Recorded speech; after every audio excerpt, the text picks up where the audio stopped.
ဆရာမပြောသလိုပဲပေါ့နော်ခုနဖျားသခင်နဲ့အကျွမ်းဝင်ခြင်းမိသားရမရှိဘူး14အဲ့အကြောင်းကောင်းစားခြင်းမရှိခဲ့ဘူးပေါ့နော်ဒီရင်ထဲမှာတခုခုလိုနေတယ်လို့အမြဲခံစားရတယ်အရင်ကတည်းကပေါ့နော်မပြောင်းလဲခင်တော့အဲ့ဒီလိုနေတဲ့အရာမှာကိုကဖြည့်တယ်တခုခုနဲ့ဖြည့်တယ်စလိတ်နဲ့ဖြည့်တယ်အရက်နဲ့ဖြည့်တယ်ကြိုက်အဲ့လိုမျိုးဖြည့်တယ်ကွာဖြည့်မပြည့်နိုင်ဘူးလိုရင်ဆန္ဒကဘယ်တော့မှမပြည့်နိုင်ဘူး14 life မ changing မဖြစ်ခင်ပေါ့နော်အရင်ကအကြောင်းလေးပြောပြချင်တယ်အဲ့ဒါပြောမှပဲဖះဘလောက်ကောင်းမြတ်လဲဆိုတာပေါ့နော်အဲ့အမှန်တကယ်ကတော့မပြောချင်ဘူးဘာဖြစ်လဲဆိုတော့အရင်ကကိစ္စကြီးမပြောချင်တော့ဒါပေမဲ့ဖះအရင်ကောင်းမြတ်တဲ့အတွက်ကြောင့်ပြောတာဖြစ်တယ်ပေါ့နော်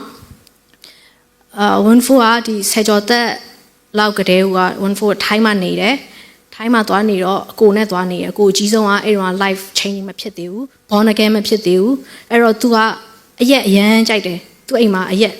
အများကြီးပဲအရက်မျိုးစားအစုံရှိတယ်ရေမရှိရင်နေမယ်အရက်တော့ရှိတယ်တခါလေးဆိုရေကကုန်နေပြီရေစားတယ်သူ့ပြောတော့ဘီယာတိုက်တာဆိုတော့ငငယ်တွေကအဲ့လိုအရန်တောက်ခဲ့ရတယ်တောက်တယ် तू ကအလုပ်သွားပြီဆိုကိုကအဲ့လိုလေးပဲတောက်လိုက်တယ်ပြီးရင်ဝိုင်တောက်တယ်ဘီယာထမင်းကိုဘီယာနဲ့စားတယ်အဲ့လိုမျိုးလေးတော်ဆိုးရွားလာပေါ့နော်ရေတောင်မှမတောက်တော့ဘူးကိုယ့်ရဲ့ lifestyle အဲ့လိုဖြစ်လာတယ်ဖြစ်လာတော့တရက်ကြတော့ဘာဖြစ်လဲဆိုတော့အဲ့လိုနည်းနည်း line တွေအရန်ပူသွားတော့14အမအန်လာတော်ရုံတရုံမအန်14အရက်တောင်းအမအန်လာတဲ့အခါမှာဘာဖြစ်လဲဆိုတော့ဒီသဲကြီးတွေကအရေးလေဒီအထက်ကအရေးခါခါကြီးအစိမ်းအောင်အဲ့ဒါကြီးထွက်လာတော့လေအရန်လဲနာတယ်အရန်လဲခါတယ်ဆိုအရန်ကြောက်သွားတယ်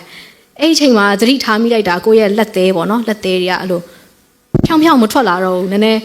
တွန့်နေပြီအသေးထိနေပြီကိုယ့်ကိုယ်လည်းတိတယ်ငါတော့နည်းနည်းတော့ဆင်ကျင်ရတော့မယ်အဲ့လိုပေါ့နော်မဖြတ်ဘူးဖြတ်လည်းမဖြတ်နိုင်ဘူးအဲ့လိုဖြစ်တယ်ကြိုက်တော့မဖြတ်နိုင်ဘူးဆိုတော့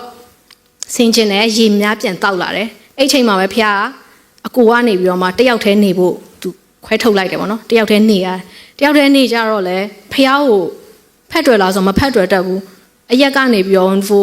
ဆေးတွေသုံးတတ်လာတယ်တယောက်တည်းဆိုတော့ကြောင်းတက်တယ်ဆေးသုံးတယ်ကို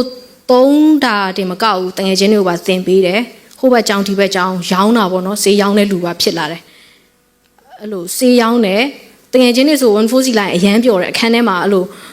အရက်တွေဆေးအကုန်ရှိတော့လေသူကဝင်ထွက်အရန်ပျော်တယ်ပါတီသွားပြီဆိုလဲ14ခေါ်မှပါမှအရန်ပျော်တာသူကဆိုတော့အဲ့လိုမျိုးဘွားပေါ့နော်အဲ့ဒါနေမှာ14နောက်တနေရာထပ်ပြောင်းရတယ်ချင်းမိုင်ကိုပြောင်းရတယ်ချင်းမိုင်ပြောင်းတဲ့အခါမှာလဲကိုပထမဦးဆုံးရှာတဲ့အရာဆေးဖြစ်နေတယ်ရောက်တာနဲ့အဲ့ချင်းမိုင်ကိုခြေချပြီးတော့စပြီးချရနဲ့ကွာဆေးပမာရှိတယ်အဲ့လိုလမ်းပြီးတော့တကယ်အဲ့လိုအချိတ်ဆက်တွေပေါ့နော်အချိတ်ဆက်တွေရှိတော့ဆေးပမာရှိတယ်အဲ့လိုပဲပြီးတော့ကိုယ်တိုင်အိမ်ထဲမှာအပင်စိုက်တယ်ပေါ့နော်အဲ့ဈေးကြောက်ပင်တွေဆိုကိုပေါ့တကူစိုက်တယ်ဘာလို့လဲဆိုတော့ပစ္စည်းပြတ်သွားမှကြောက်တယ်လေနော်အရန်လဲဆွဲနေပြီဘလို့မှကိုမထိန်းနိုင်တော့ဘူးစမ်းကြည့်တယ်ကွာငါတရားမသုံးဝဲနဲ့ငါနေကြည့်မယ်အဲ့ဒီ live ကလေကိုမသုံးဝဲနဲ့နေတာက wonderful မဟုတ်ဘူးသုံးနေတာမှ wonderful အဲ့လိုအစ်စ်ကြီးကဟိုဟာကြီးဖြစ်သွားတာအဲ့လိုမျိုးပေါ့နော်အဲ့လိုလည်းမရဘူးမသုံးတော့အဲ့ဒီအချိန်မှာဘယ်လိုဖြစ်လဲဆိုတော့တင်တန်းတစ်ခုရှိရပေါ့နော်အဲ့လိုပြောတယ်ကြားတယ်တင်တန်းတစ်ခုရှိရအရန်သွားခြင်းတယ်တင်တန်းကလည်းပိတ်ပြီးဖုန်းကပိတ်နေပြီဖုန်းပိတ်ပြီးဆိုတော့မသွားတော့ဘူးအဲ့ဒါဆိုလဲဒါပေမဲ့ဖြစ်ချင်တော့တကယ်ကျေးဇူးတော်ပဲအဲ့ဒီတငယ်ချင်းတယောက်ကအိမ်ထိလာပို့ပေးတဲ့ဖုန်းဖြည့်ပါဆိုဖုန်းကိုလည်းအဲ့ဒီဟာအဲ့လိုမူးပြီးတော့ပဲဖြည့်လိုက်တာပေါ့ဘာတွေဖြည့်လိုက်လဲလည်းမသိဘူးဒါပေမဲ့အဲ့လိုစေးသုံးပြီးတော့ပဲတင်တန်းသွားတက်တယ်2013ဖြစ်တယ် GMYC တချို့တော့သိမှထင်တယ်အမှသွားတက်တယ်နောက်ဆုံးမှာပဲထိုင်တယ်ဝန်ဖကအဲ့ဒီကျန်းစာနားထောင်ကျင်လို့လာတာမဟုတ်တငယ်ချင်းနဲ့တွေးကျင်လို့လာတာပေါ့နော်နောက်ဆုံးမှထိုင်တယ်သူများတွေကိုးကွယ်တာတွေးတယ်လက်တွေမြောက်ပြီးတော့ကားခုံဟာဘာကြီးလေပေါ့ဝန်ဖကနှစ်ချင်းရလာတာဖြစ်တယ်နားမလဲဘူးဟာဘာကြီးလေကွာပူရတယ်ကွာဘာကြီးလည်းမသိဘူးအဲ့လိုမျိုးပေါ့နော်ဘလို့မှနားမလဲတတ်ဘူးခံလည်းမခံစားတတ်ဘူးအပူတွေလာလှုပ်ပြနေရပေါ့ entertainment တွေပေါ့အဲ့လိုမျိုးခံယူတယ်အဲ့ချိန်မှာဒုတိယတစ်ရက်မှာ14ဒီကိုးကွယ်ခြင်း class ကိုသွားတက်တယ်အမှော praise and worship ဆိုတော့တချင်းတွေပေါ့တချင်းတွေဆိုကြတယ်ဆိုကြမယ်ဆိုတော့သွားတက်လိုက်တယ်အဲ့ဒါတော့အဆုံးထိမထိုင်ပါဘူးဒါပေမဲ့ထိုင်လိုက်တဲ့အချိန်မှာဘာရလိုက်လဲဆိုတော့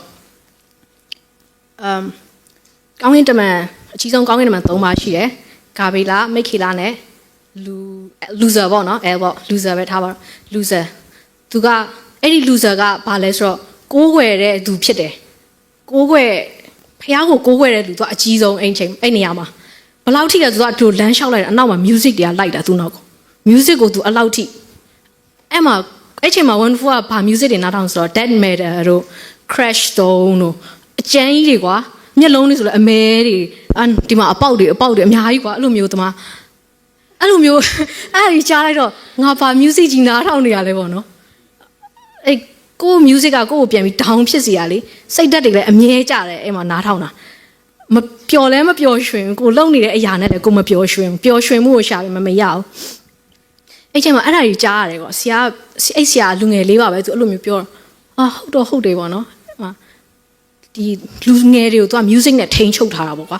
ဒီ music တွေနဲ့တချို့ music တွေဆိုရင်14အဲ့ဒီတင်တန်းမသွားခင်ကြားဘူးတယ်ဂျပန်မှာရှိတယ်အဲ့ music ကနားထောင်လိုက်တာနဲ့ကိုယ့်ကိုယ် suicide တွေပါပြီးလုပ်သွားတာအဲ့ music နဲ့ကိုလုံးဝ control กว่าသိလား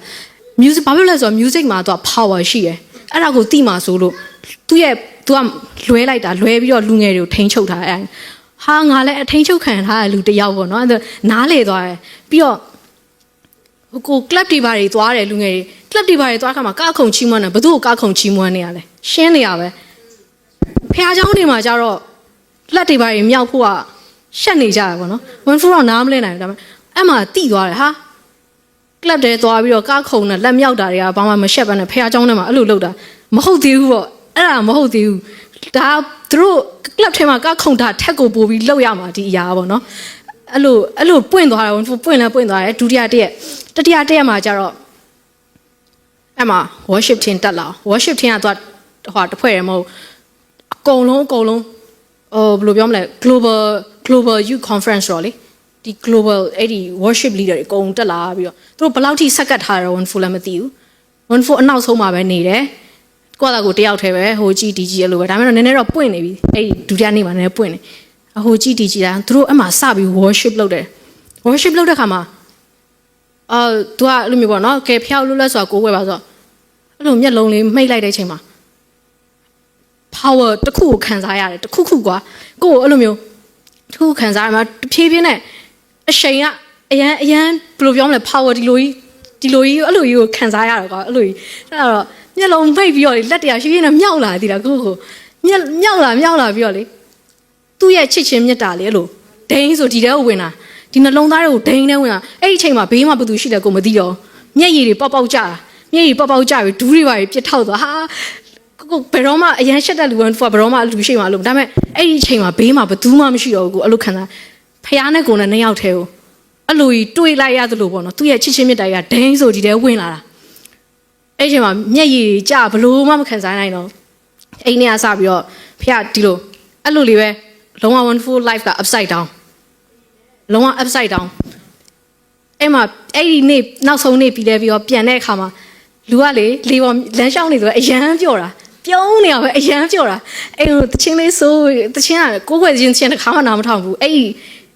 အသက်အဲ့ဒီချိန်ထိပေါ့နော်အဲ့ဒီချိန်ကမှစပြီးနားထောင်တာပေါ့နော်အဲ့ဒီနားထောင်ကြားဘူးတဲ့ဟာလေးပေါ့နော်သူတို့အဲ့ဒီဂျမဆိုခဲ့တဲ့တချင်းလေးတွေပဲကွာအဲ့ဟာပဲတည်တာ哦အဲ့ဒီပဲဆိုပြီးအိမ်ပြန်တော့ကိုစိုက်ခဲ့တဲ့အပင်လေးပါအကုန်လွတ်ပြစ်